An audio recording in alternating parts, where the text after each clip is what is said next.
Good morning, everyone. Thank you for joining us for the City of Los Angeles 2023 to 2008 Assessment of Fair Housing Session on Housing Development and Finance. We are happy to have this discussion today, and we look forward to hearing from you all who are stakeholders in your field. I am Nancy Tuamaco-Boa with the Los Angeles Housing Department. We also have staff here representing the Housing Authority of the City of Los Angeles, also known as HACLA. So I'll allow staff to go ahead and introduce themselves from HACLA. Hi, I'm Ann Lynch from the Housing Authority, City of Los Angeles, and I think the only other person we have on is Han. Hello. In addition, we have staff from our city agency, Community Investment for Families Department, CIFD, joining us. CIFD is administering the city's 5-year consolidated plan and working to align their process with the assessment of fair housing work. So I will allow CIFD staff to introduce themselves and to briefly speak about the CON plan. Sure, thank you, Nancy and HACLA and everyone. I'm Angela Peavy from Community Investment for Families Department. And one of the things that we work closely with LAHD and HACLA on is developing a 5-year plan for housing and community development grants from the U.S. Department of Housing and Urban Development. And we are anticipating about $600 million over the next 5 years. And so we're joining and participating because we recognize that affordable housing is one of our primary needs, then what these funds can be used for. So we want to just join in and see what we can learn from you all, and let us know if you have any questions. Thank you. And also we're joined by our consultant, Virginia Flores of National Development Council, who's working with us to develop this 5-year plan. Thank you, Angela, and welcome to you and Virginia. I will now turn it over to Mosaic Community Planning, who is partnering with LHD and HACLA in developing the city's 5-year assessment of fair housing plan. They will be facilitating our discussion, and they will start with a presentation. Yeah, thanks, Nancy. I'm Melissa Mayu with Mosaic Community Planning, and I'll be leading the discussion and doing a brief overview of the project beforehand. Hi, everybody. My name is Jessica. I'm an associate planner with Mosaic, and I'll be monitoring the chat. Yeah, thanks, Jess. We'd also would like to invite everyone who's joined the meeting to take yourself off mute and let us know your name and what organization you may be representing, or if you'd prefer to leave that information in the chat.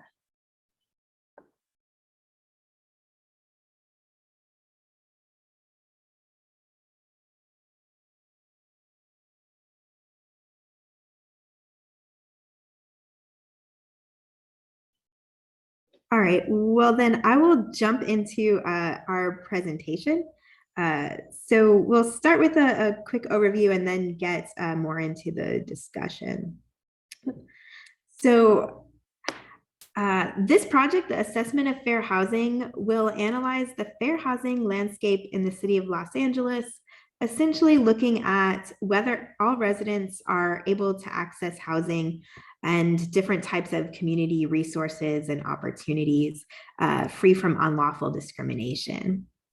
The U.S. Department of Housing and Urban Development requires any city or county that receives HUD grants for community development or affordable housing to complete these types of studies every 5 years. So every 5 years, cities and counties around the country do studies similar to these. Additionally, as of 2018, the state of California also requires public agencies, including cities, counties, and housing authorities, to prepare fair housing assessments. Generally, when we talk about fair housing, we are talking about everyone's right to participate in the housing market, so to own, sell, purchase, or rent housing of their choice without fear of unlawful discrimination. That includes things like renting or buying a home, obtaining insurance, having access to home loans, and having fair property appraisals. Under the Federal Fair Housing Act, everyone is protected from housing discrimination based on race or ethnicity, color, religion, national origin, sex, family status, and disability.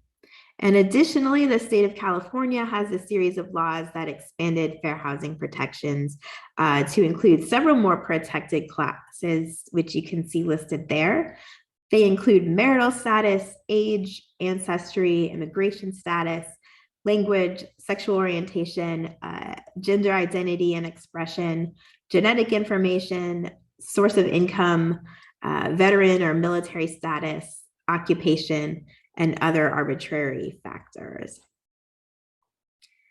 In 2015, HUD adopted a new fair housing rule called Affirmatively Furthering Fair Housing, or AFFH, that called on cities to take a more critical look at the role of housing in their communities.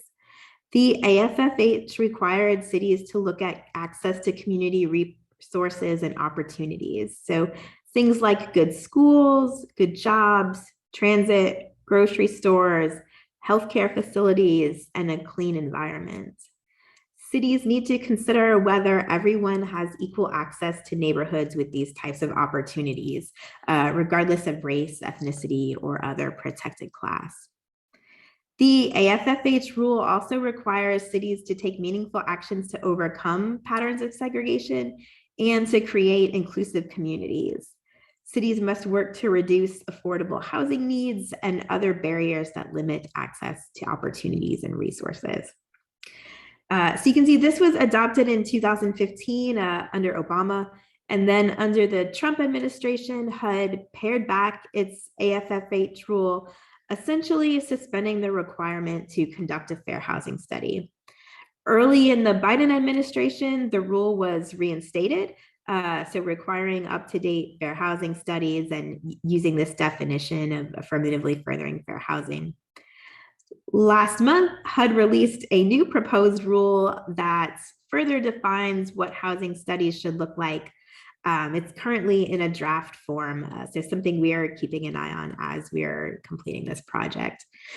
But as you can see, there's been some pretty significant evolution in terms of fair housing at the federal level over the last several years. In terms of what our assessment of fair housing report will contain, and we'll have a variety of items there. We'll be looking at demographics and patterns related to residential segregation, integration, and income. We'll identify areas of the city with high levels of racial segregation, including those with high levels of poverty and with affluence. So kind of looking at the role that income plays in terms of where people live as well. We'll look at access to opportunities like schools, jobs, transit, and a clean environment, and whether everyone throughout the city has fair access to these types of resources. We'll consider housing costs and whether affordable housing needs vary by protected class. We'll also look at public housing, tax credit developments, and other types of affordable housing. So what is available and in what parts of the city. And then finally, the study will include a summary of key fair housing issues, along with goals and strategies to address them over the next 5 years. Community input, including the input that we are getting from you all today, will help inform all aspects of the study. In addition to meeting states and federal requirements, the AFH will also be very important as local leaders make decisions about housing policies and resources. It will be built on community inputs and is one way residents can voice their opinions to city and HACLA leadership. It will also advance past fair housing efforts, so things like the city's housing element and its previous assessment of fair housing from 2018. Ultimately, what will come out of the plan is an action-oriented strategy that can impact the city's decisions about how to spend grant funds it receives for housing, community development, and homelessness. The strategies will also shape projects, programs, and policies by city and HACLA. The final plan will be adopted by the City Council and HACLA leadership and will represent a commitment by the city and HACLA to implement activities that expand fair housing and stop future housing discrimination for all residents.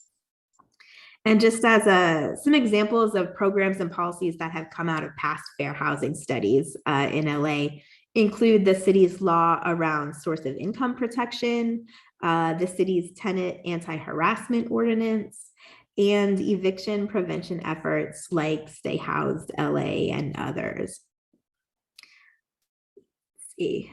We'll get into our discussion shortly, but first wanted to share this outline of our timeline for the project. And as you can see, we have quite a few opportunities for public input. That includes this meeting and other similar meetings that we'll be doing this month, as well as community meetings we held at the end of last year. We also have a survey open, and we'll talk more about that later in the meeting. Then in the summer, we'll hope to hear from you again to get feedback on draft fair housing issues and strategies to address them.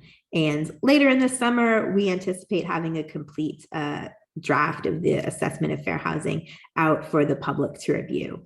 So we hope that you will continue to stay engaged with the project and join us further down the line.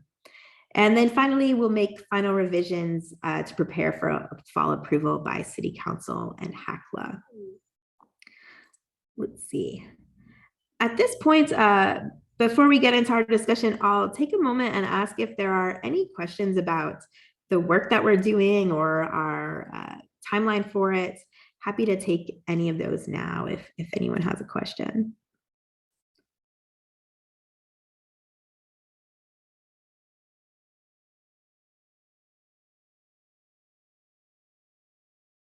All right, then not seeing any hands, I will stop my screen share so we can get into the housing discussion. So we'd really encourage you to share your ideas about these questions out loud. But if you're not able to or would prefer to respond in writing, you can leave comments in the chat. We also have a SurveyMonkey form set up, which we'll place in the chat now, where you can provide any written responses to the discussion questions that were on the agenda. And we'll leave that form open for several days following the meeting. So feel free to share more ideas if you think of things after today. And Jessica just placed that in the chat. So with that, maybe I'll begin with the first discussion question that we had. And it was about what sorts of funding sources or programs that you have seen be most successful at producing or preserving affordable housing units in Los Angeles. That might be a program that your organization is using, or just another that you have seen be successful.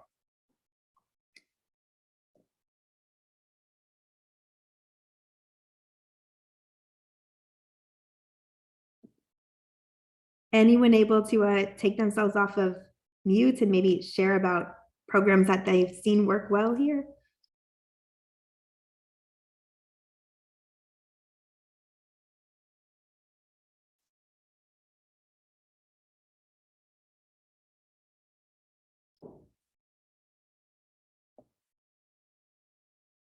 All right.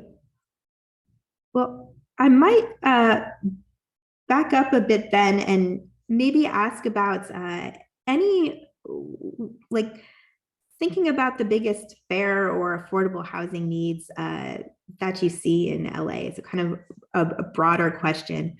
What are some of the biggest issues that you see here?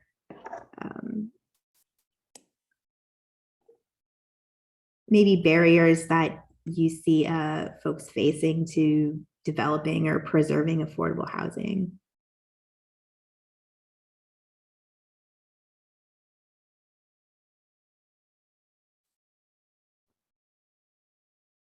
Yeah, Rita. Hi, this is Rita with LACDA. Just one of the barriers that I see is the cost of acquiring land for affordable housing and the locations that the land is available.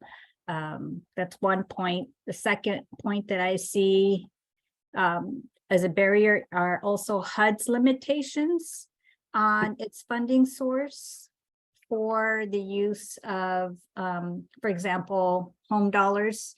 The set purchase price limits on affordable, the first time home buyers program, or even on the development of affordable housing, the limitations it has, restrictions on the use of those dollars. Okay, so maybe if I'm understanding you right, funding or the income levels of who you can assist with, maybe some first-time homebuyer assistance, maybe not being high enough to afford housing in the city. Is that? It's also not only just the income levels, it's 80% or below, but it's also the maximum purchase price Okay. on the homes that can be funded with the first-time homebuyer program. Okay, sure. So limited availability of housing under that price point in the city, maybe. Correction, and it limits the availability of where those homes are located too. There's that requirement we need to keep in mind of not to perpetuate affordable housing within lower income neighborhoods and communities. Sure. And Yeah. it just seems to be based on the purchase price limits. It's usually tends to be in those lower income neighborhoods where those homes are within that market purchase price limit. Okay, that makes sense. And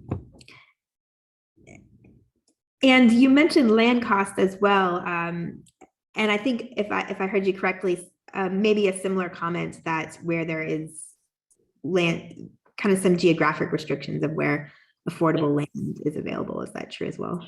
Yes, because again, the limitations of how much funding you can contribute to the development of affordable housing using, federal funds like the home dollars.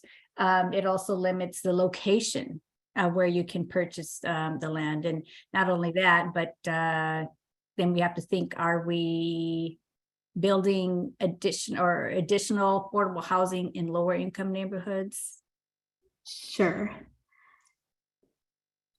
Is that something that other folks see as well? Kind of that if you're able to develop affordable housing, it tends to be in the same neighborhoods, or kind of some restrictions geographically?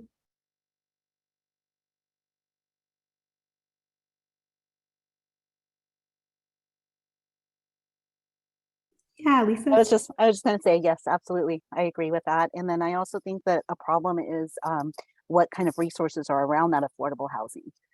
You don't have more things like art or entertainment. It's more like liquor stores or, those cash in advance kind of payments. So having those type of resources around affordable housing, I think would be great. Great. Are there particular areas of the city where you feel like this would be a great spot for affordable housing if if we weren't kind of running into these issues related to development costs? I think so, but I also think it's community as well.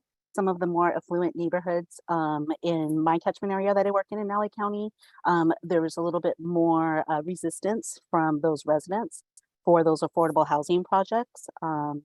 So that's become quite problematic for us as well. You see, okay. So yeah, it sounds like in terms of barriers, we're hearing some land costs, maybe some restrictions associated with the funding that you're using, some pushback from residents about development of new affordable housing.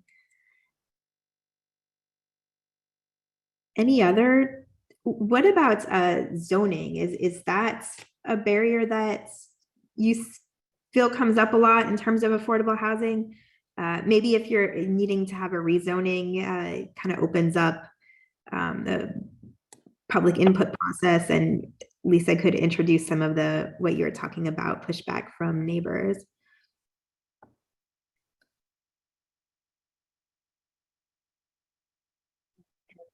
But I just think like, for me, for like LA County, like the city of Claremont, they've been working on affordable housing through the pandemic. And there's great resources there, but it just seems like at each council meeting or committee meeting, there's just this resistance that keeps pushing it back. So something that should have been available in the affordable housing is there. They've been able to give out vouchers for people of need, but they can't make it public because of the pushback that they get back. So that becomes really difficult. Okay, yeah, thank you.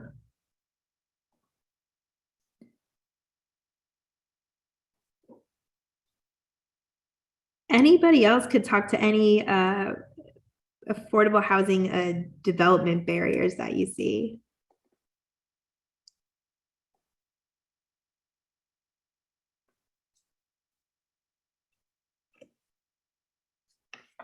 All right. Are there any barriers perhaps that speak to fair housing that anyone wants to talk about in terms of really being able to I know it was mentioned as far as there's limitations, right? Or there's restrictions in terms of where we're seeing housing being developed or financed more in these lower income neighborhoods and areas. Are there any fair housing issues in regard to that anyone wants to speak to, or also the need to be able to expand and have opportunities to go to increase the development of housing outside of the traditionally funded areas that have been these lower income areas of the city? I don't know if anyone's able to speak to that. Or perhaps there are actual policies and funding requirements that are in place that require or incentivize for more development to be in these lower income areas.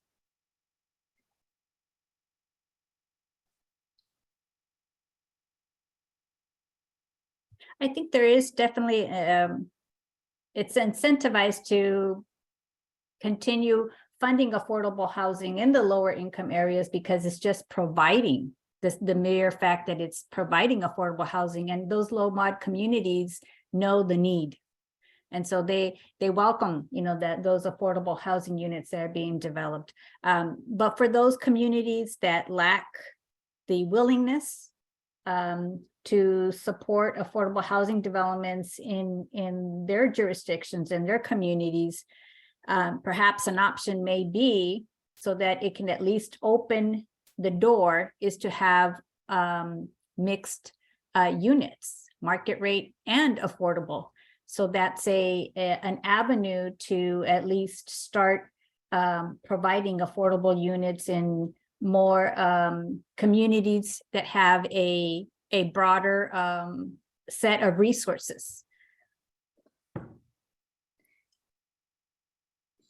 Sure. Yeah, I think that's a great point. So kind of a focus on mixed income housing.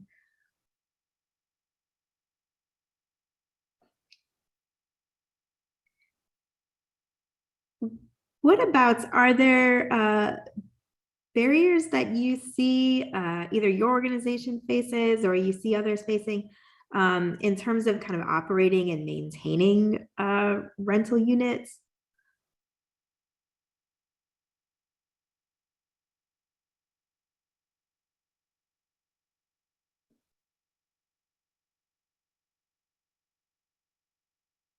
From the portfolio that we've seen come through LACDA, I have a limited experience with that, but for the most part, I think the maintenance is there.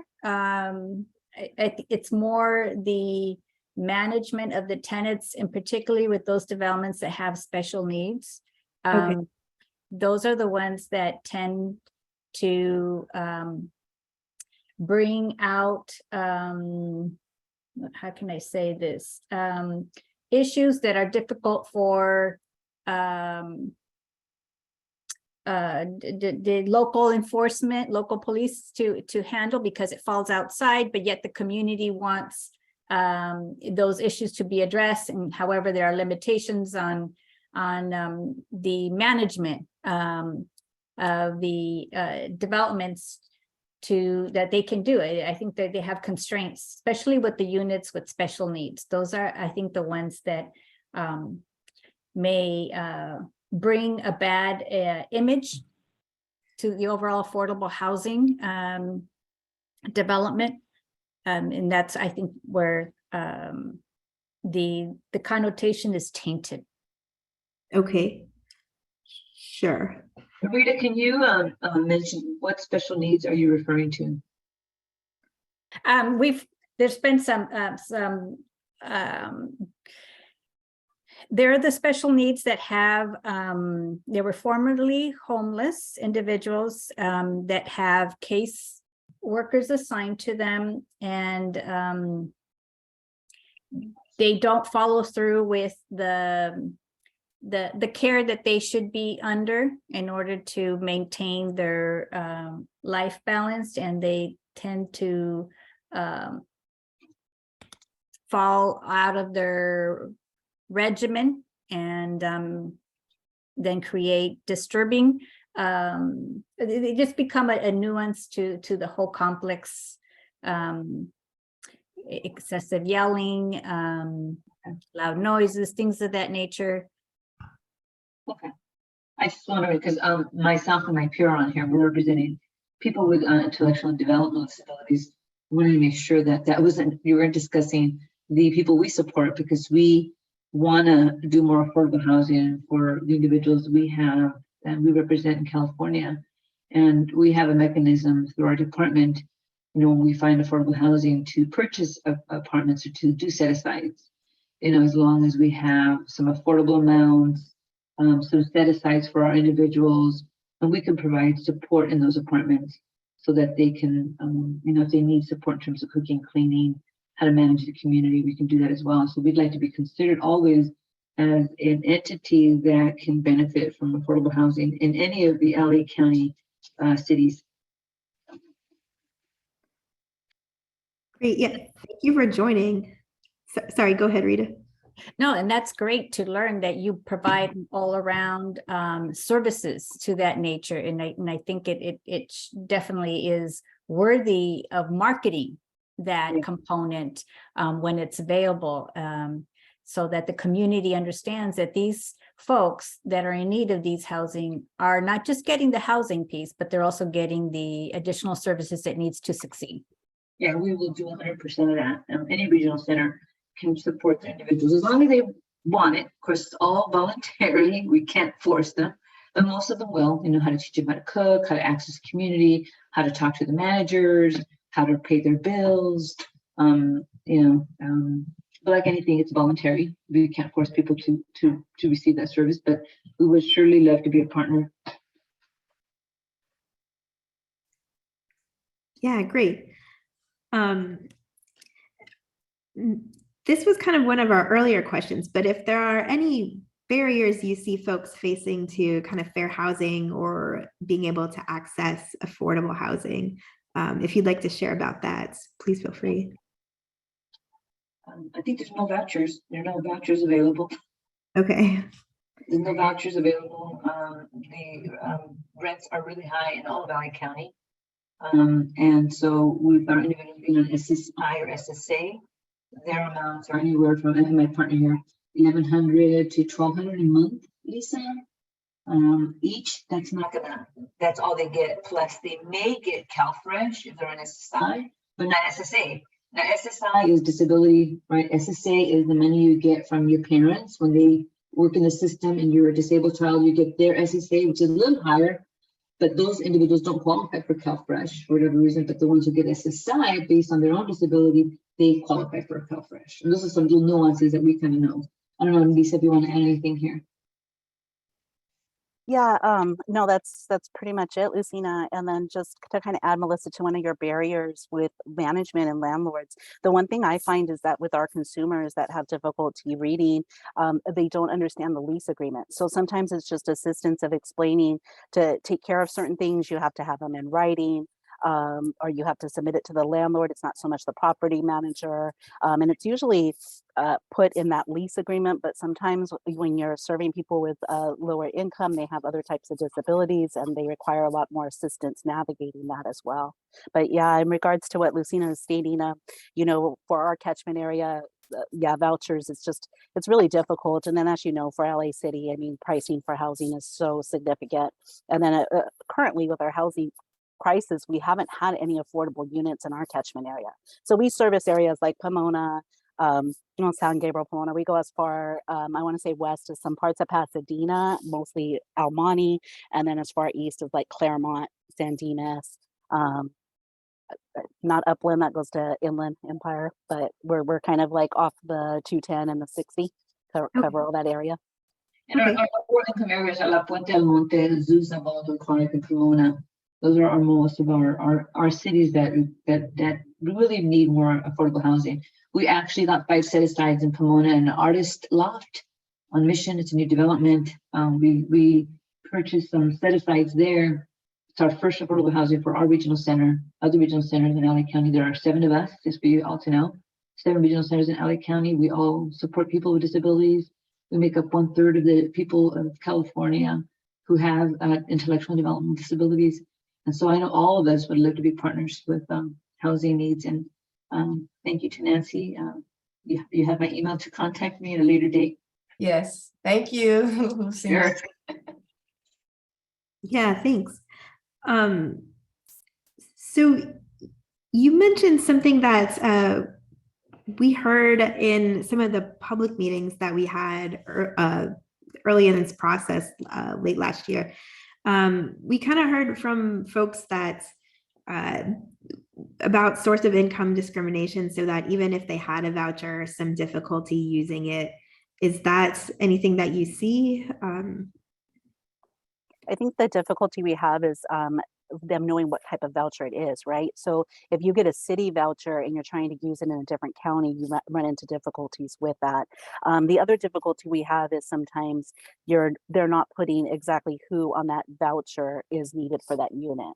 So if you have a disabled adult with an aging parent and they're both looking for that and they both qualify, they might assume that they both can utilize that voucher. But I have seen where people have that voucher taken away because they have a caregiver move in, they haven't reported it, they haven't reported that additional income. So that becomes more problematic for us with the vouchers. Okay. Yeah, that's good input to have. So maybe less of an issue with source of income discrimination and more with kind of understanding program rules and regulations and things like that. All right. We also heard a lot about folks having difficulty obtaining housing due to poor credit history or past eviction, maybe sometimes just low income. So they might be able to afford the rent, but if their income isn't 3 times what the rent is, the landlord won't consider them, even if maybe they've been paying rent somewhere else of the same cost. Are those things that you see happening in LA or? Yeah, income verification is really hard. You know, we used to also be able to refer people for rooms for rent, and they are now recommending income verification. So even if a room for rent is $800 a month, that person has to make what $2,400 a month to be able to qualify for that $800 a month. And someone receiving SSI, which is $1,133 a month, is not going to qualify for that. So that becomes very, very difficult. Everything, and then also with the working relationships we've made with different landlords in our catchment area, none of our landlords will accept a tenant that has an eviction within a year on their credit. So we're running into very difficulties with that, especially now with COVID, even with the rental relief and you have those evictions going on. So it's been very difficult. Okay. Yeah, thank you for that. anyone else kind of with barriers that you see folks facing as they're trying to obtain? I think the ones I mentioned were specifically, I think we heard about them relative to rental housing, but certainly if you see them on the for sale side too, that would be trying to get an understanding of what barriers folks are facing in trying to access housing.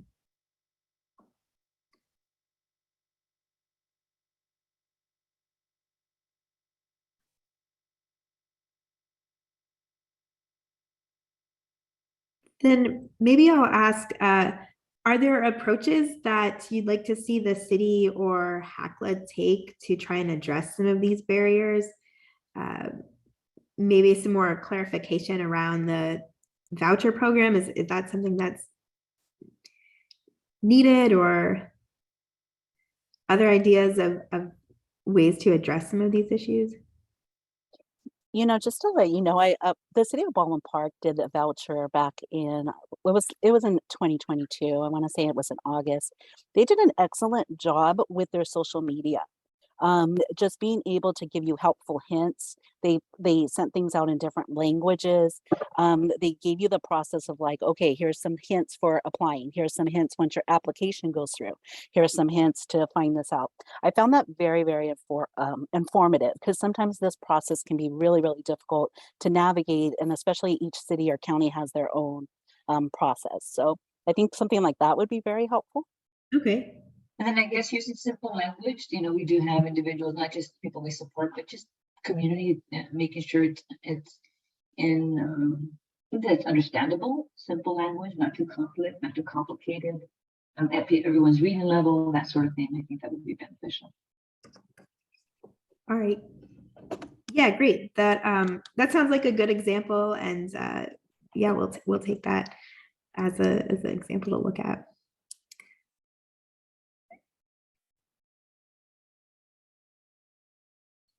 Anyone else with, yeah, Marina? Hi, yeah, I would just like to contact or make just a quick comment. Anyway, my name is Marina. I work at Community Corporation of Santa Monica. We are on the west side, and I work in the property management department. One of the challenges that we've actually been facing is the processing timing regarding folks that have a voucher. So having the timing between when we approve somebody for the unit, from the time that we have an inspector, we get the RTA package, then also to the time that we get an inspector, then also to the time that we get the splits. Recently, we had a case on a new lease up that we needed to finish up, where it took months. And so that's a big barrier of housing for those individuals, because if we have a deadline that we need to meet because of tax credits, and this person has qualified and the applicant's done all they can in this process, but unfortunately they have to wait for the Section 8 process. So I know that's a overarching thing, but that's one of the barriers truly that's been for these applicants. Okay. And was that a HACLA voucher? Do you know? I believe so. Yes. Okay. Yeah. Okay. Sure. So some timing there. Sounds like we've got some inputs around ways to improve maybe housing choice voucher. So better communication or understanding for folks to know what type of voucher they have and how to use it. But also some streamlining so that people are able to get in homes more quickly. Yeah, I think one of our challenges is just communication with HACLA, and making sure that, when we have somebody approved and they're ready to move, that we're able to get that process moving and grooving in the timing of it. Sure.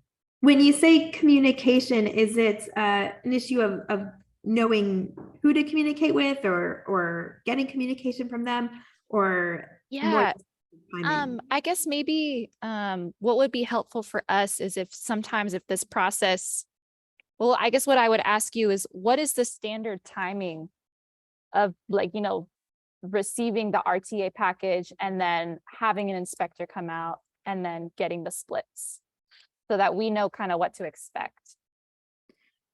Okay, yeah, I don't know if anyone from Hakla has an answer to that now, or maybe it's just, yeah, Anne, go ahead if you. No, it was so what's the question again? And I don't work in section 8, so I'm probably not gonna be able to answer it.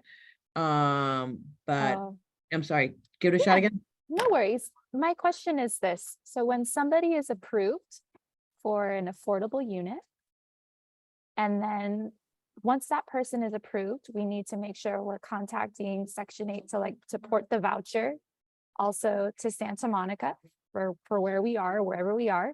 It could be in the city of LA. And so just that process of getting the RTA package, having an inspector come out, and then getting the splits, about how long should that whole process take?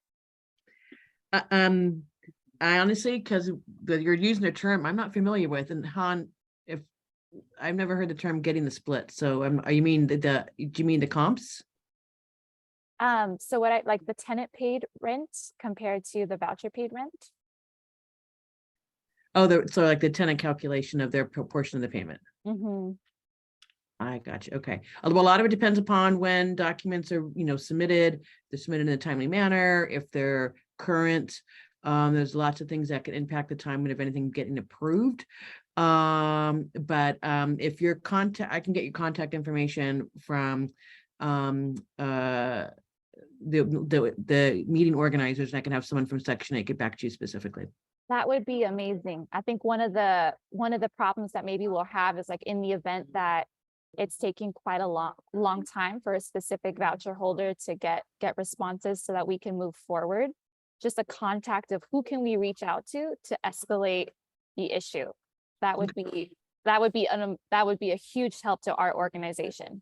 Okay, yeah, because we do have, a bunch of ombudsman persons who are kind of like, the liaisons between for landlords and agencies and clients and stuff like that. So yeah, if I can get your information, then Please. I'll forward it on to Section 8 and someone can follow up with you. Excellent. Okay. We did have a case, I think, where we could talk about that offline, but thank you. Yeah. Yeah, great. Thanks, Anne and Marina. Let's see. One thing I wanted to add, chime in, I don't know if I'm in the topic, Melissa, or not, but the lease up of affordable housing, to have a centralized listing of when the units are being open for the waiting list. Mm-hmm. I think that's essential. Having a clear method, a unified, clear method across the board as to how these units, the waiting list is opened and made available to the public. I know that there's certain websites where they ask developers to post the units. However, I don't think a lot of folks are, especially the ones that are looking for the affordable housing units, are aware of where this listing is at, how to keep an eye out on it, and how to get their name on these waiting lists. Yeah, thank you so much for bringing up that point. It's something that we heard, I think, in the community meetings as well, kind of the need for one place for people to be able to look at what housing is affordable or what affordable housing is available. I think in the community meetings, we heard about that kind of from some smaller landlords who were saying that, we would love to be able to advertise our units. It's affordable. Is there a central location to that? And the city does have an accessible and affordable housing list website.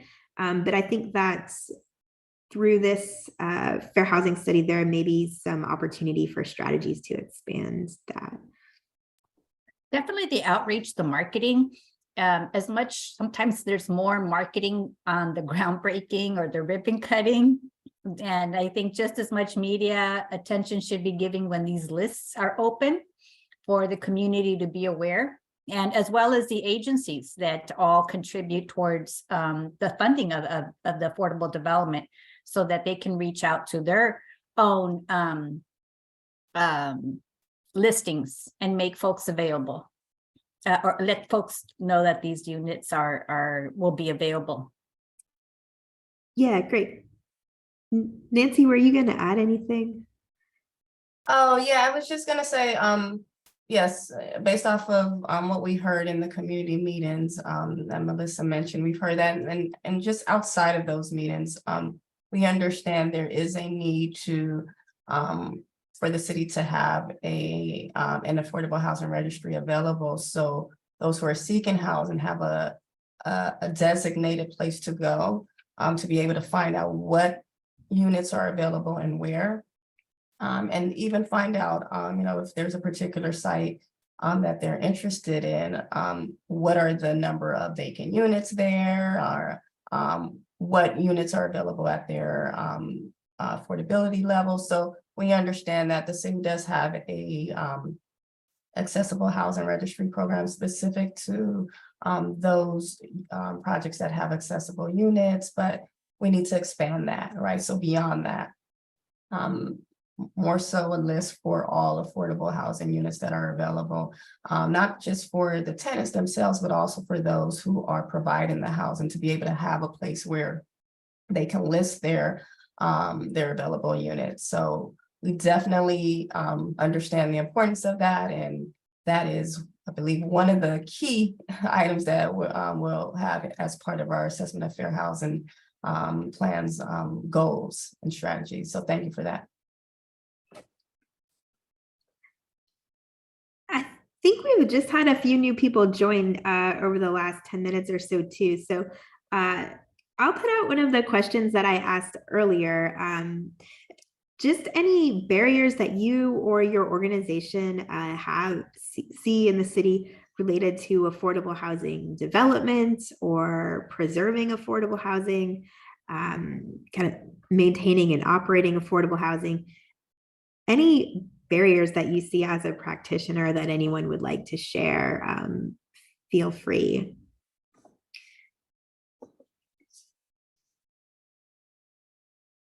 Yeah, Rochelle?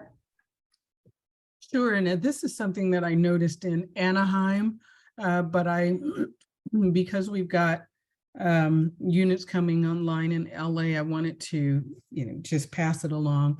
We were dealing with a senior property and having some extra units that had caregiver units attached.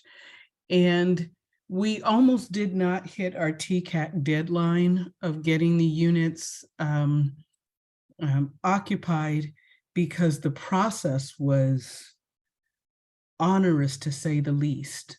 The going from the coordinated entry system and then having it wasn't intuitive, let me put it that way. Having the people apply, and there were several different processes, several different components of the application, and some parts expired. So by the time we would get our potential tenants, back to getting to the application, the first part had expired and the process would have to start over. It took up to 4 months for the last person to finally get there. The whole, being able to qualify someone as a caregiver, it was just such an incredible burden to us, to the residents, and to the caregivers of the residents. The amount of time it took really surprised us and actually worked against us to the point that I don't know that we want to put in any more caregiver units, 2 bedrooms in certain properties, because honestly, we were bracing ourselves for the penalty because it just took a lot more effort, and I don't understand why it needed to be that hard. So I don't know if that's a different process in different cities, but it really should, if it could be more intuitive, if there could be more coordination, if there are different agencies that have to work together so that the residents actually get the housing, which seems like is the point. Sure. Yeah, okay, that's a great point. So, I mean, kind of you have a lot of systems working at the same time, maybe with different timelines. So making sure that you're able to get folks in by the time you need to, not to lose funding. Yeah, if there is a way that all of the agencies or entities that have to sign off can, have that kumbaya moment where they, maybe they get a simple single application that they can all agree to. But it really was, one of the caregivers or one of the case managers actually had to use her evenings and weekends to go pick up the people, and then it just should not be that difficult when the goal is housing. And so many of the people who started the process ended up dropping out by the time it was done, which means to me that people who desperately needed the housing felt it was easier to stay on the street or on a sofa than to continue to go through the process. Okay. Yes, thank you for that input. We're doing another meeting, I think next or later this week, particularly with homeless housing and service providers. So I think that will be something that we make sure we're questioning them about, kind of the coordinated entry process and how that's working here. We also have a note in the chat from Emily that higher material costs lead to barriers and delay in development for affordable housing as well. Thanks for that note, Emily. Yeah, Cassandra. Hi, thank you. I was just curious, this is more of a question, I guess, and maybe could result in feedback, I suppose, but we're trying to develop a project and use Section 8 vouchers for a targeted population for those who have disabilities. Some of them will be like both homeless with disability, some will just be disability. But 100% of the projects, the intention is for it to be for folks with disabilities. And it's really early on in the process. We're just kind of assessing feasibility. But my initial understanding is that there may be a conflict with Section 8 and funding, and that the disability designation is there's no affirmative allowance set aside with people with disabilities. So I was just curious what your understanding of all of that was, if you could be helpful around that. Yeah, I'm not too sure that I have enough understanding of kind of the Section 8's rules to answer that question. I don't know if anyone with the Housing Authority does. Yeah, no, I don't either. I mean, I'm not quite sure, so I don't want to give you any false information. If you already have a commitment for vouchers from us, then I would assume you've been working with somebody within the Section 8 department, and you can follow up with them to get better clarity. And are your vouchers from HACLA or HERCOLA or somebody else? They would be from HACLA. Yeah, we don't have a commitment yet, no. But maybe I can reach out to somebody to just have a preliminary conversation about it. Again, I can, if after this is done, I can have the organizers send me your email also, and then and someone in Section 8 can reach out to you. Okay, thanks. Mm-hmm. Yeah, thanks, Cassie. Let's see. I asked this question a little bit earlier too, but I think we've had some more folks join since then. But any zoning barriers that you see to development of affordable housing is kind of is there enough land zoned appropriately? Are you able to develop higher density multifamily, or maybe small lot single family homes, low rise infill housing? Any zoning concerns with those types of development?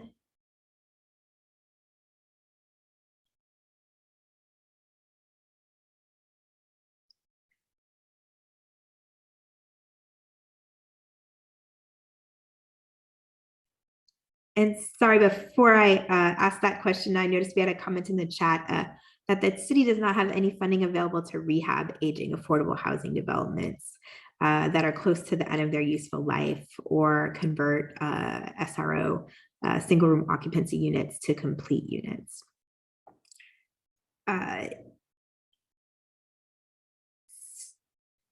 Is that something that you would like to see some funding available for housing rehab? Yeah, so I think it's a problem. The city needs money, yes, both for production, and this is, what I was bringing up is a little bit in the preservation corp, but it's not necessarily because and some buildings are at risk of being converted to market rate, but sometimes it's just these buildings are getting really old. And there needs to be a way to preserve aging properties as quality supportive affordable housing, right? And to be able to maintain them and upgrade them to extend their useful life, or to convert SRO buildings tend to be very old as well and need a lot of rehab work. And there's just no source of money in the city to fund that. It's very, it's not a bad thing, right? It's not a bad goal where the city is production focused, but you're going to be losing ground, or in terms of, and if you lose units just because they are kind of units have reached the end of their useful life, or buildings are really not being able to be maintained well. And so I think there needs to be something else for properties in that condition. Okay, so maybe some consideration of funding streams dedicated to rehab, in addition to kind of the focus that's on production as well. Yeah. Okay, thanks. Let's see. What about, does anyone have any familiarity with using the City of LA's density bonus or transit-oriented communities incentive programs? Or kind of opinions about how well those have been working to encourage affordable housing?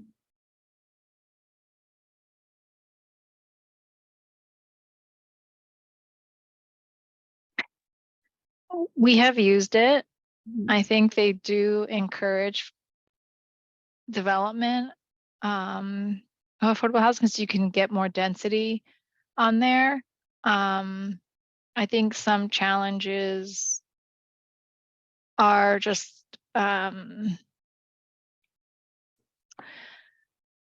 see. Sometimes it takes a little bit of time to go through, but usually there's planning staff that helps, like to weed through, right, between the TOC and the density bonus, and if there's an overlay from that community, like all the different things layered on top of it, like what you could actually end up with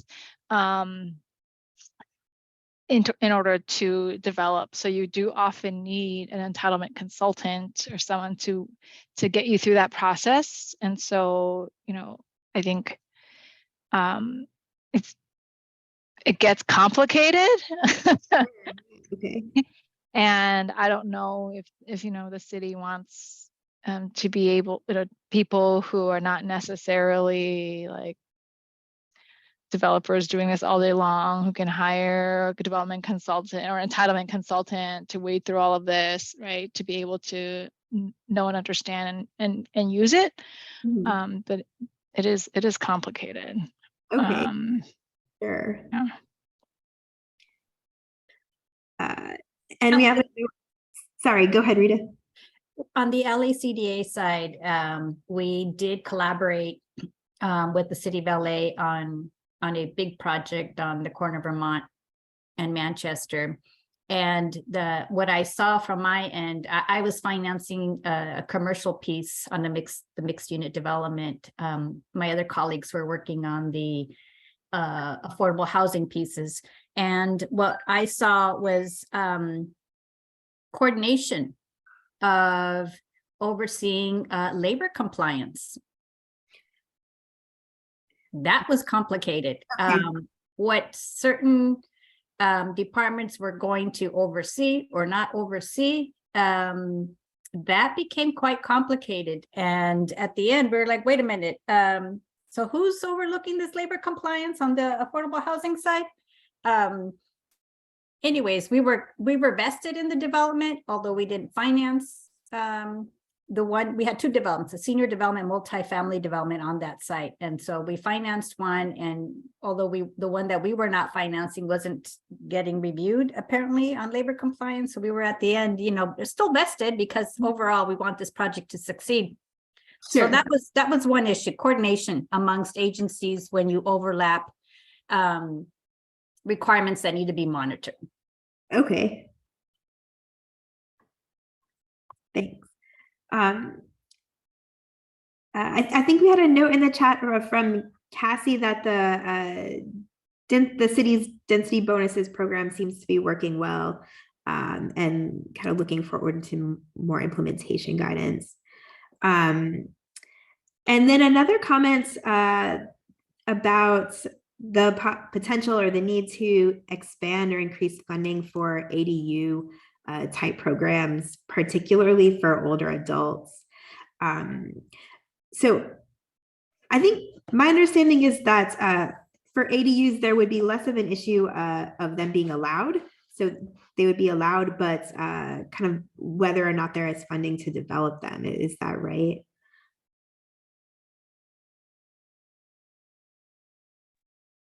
Hi, yeah, I can speak to that. No, what I meant was there's currently a program in place where we house older, and this is through a contract with the city, we house older adults, and they provide a fixed rate, a percentage of their Social Security, and then we provide a subsidy to the homeowner, and they stay in an ADU while they're it's their turn on a waiting list to get selected for permanent housing.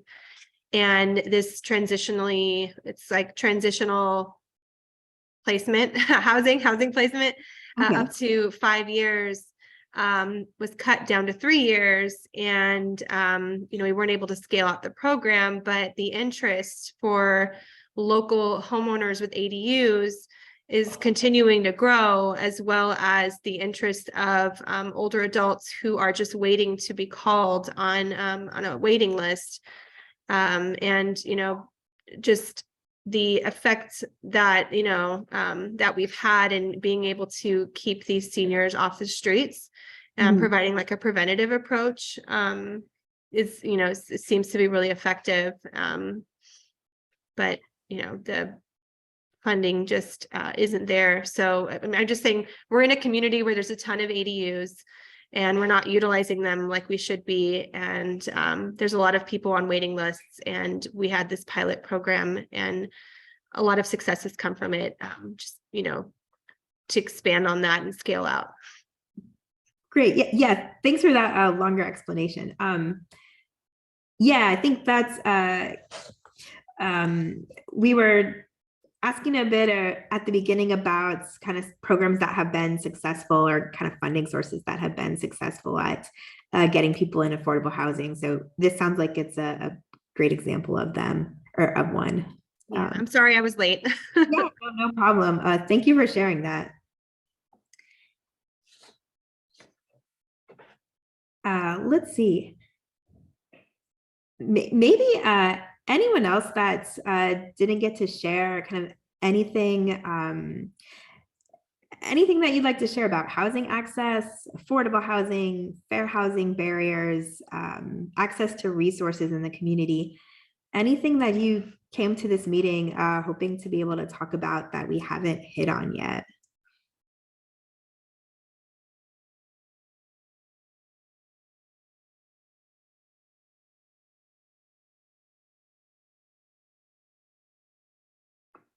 All right, well, if there are no remaining comments, I will restart my screen share, and we can, we have a couple slides to end the meeting, and then we'll wrap up. Certainly though, that SurveyMonkey link is in the chat. So if you think of things after today that you would like to share, please feel free to use that form and submit them. You can also send them via email to lahd.afhpolicy@lacity.org. Let's see. Well, thank you everyone for your inputs and your thoughts and ideas. We really appreciate them. And truly your comments will help to make the study stronger and communicate to city and housing authority leaders what priorities and strategies the city should focus on over the next several years. To stay involved with the project, please visit that link you see there, housing.lacity.org /residents/assessment of fair housing with dashes between those last words. If you go to that site now, you can see videos from the community meetings we had at the end of last year. And it will also be where to go to see information about future activities for engagement, as well as drafts of the study when they are ready. And certainly, since you registered for the meeting, we have your email addresses today, so we can add you to our email list and keep you informed about upcoming engagement opportunities. On the website, you will also see a couple links for surveys that we have open. One is for organization representatives that we hope you'll take. The second is a community member survey, and it's available in 7 languages and open to anyone living or working in Los Angeles. So we'd ask for your help in disseminating that and hope you'll share it with clients, neighbors, colleagues, residents, anyone who may be interested. If you would be willing to share it on your organization's social media, that would also be great. We're just really trying to get the word out about it. And also, if anyone would like a hard copy of the survey, either for yourself or to share with others, please email that same email address, lahd.afhpolicy@lacity.org. We'd be happy to send you as many hard copy surveys as you would like and may be able to share with folks. If you have any questions about or ideas about ways to get the survey out, feel free to unmute and share. Happy to answer those.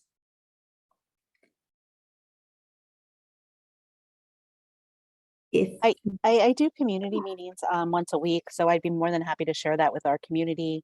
I think that would be great for them to be able to do that survey and you can hear from them directly. Can I drop my email in the chat? Yeah, definitely. And so they can do it online, but we'd be happy to send you hard copies too. And we could just email and kind of know how many would be good to send. We can definitely do that. That'd be great. Thank you. Yeah, thank you. Let's see. Unless there's any other comments, I will turn it over to Nancy to wrap up the meeting. Yes, we thank all of you for joining us today. We are encouraging all of you to stay connected and involved in the city's assessment of fair housing development process. We're glad that you were able to join today. Great input, great feedback that you provided. So all of it has been noted. As Melissa said, please continue to visit the assessment of fair housing webpage that we have to stay up to date on our activity and find out what's happening along our process.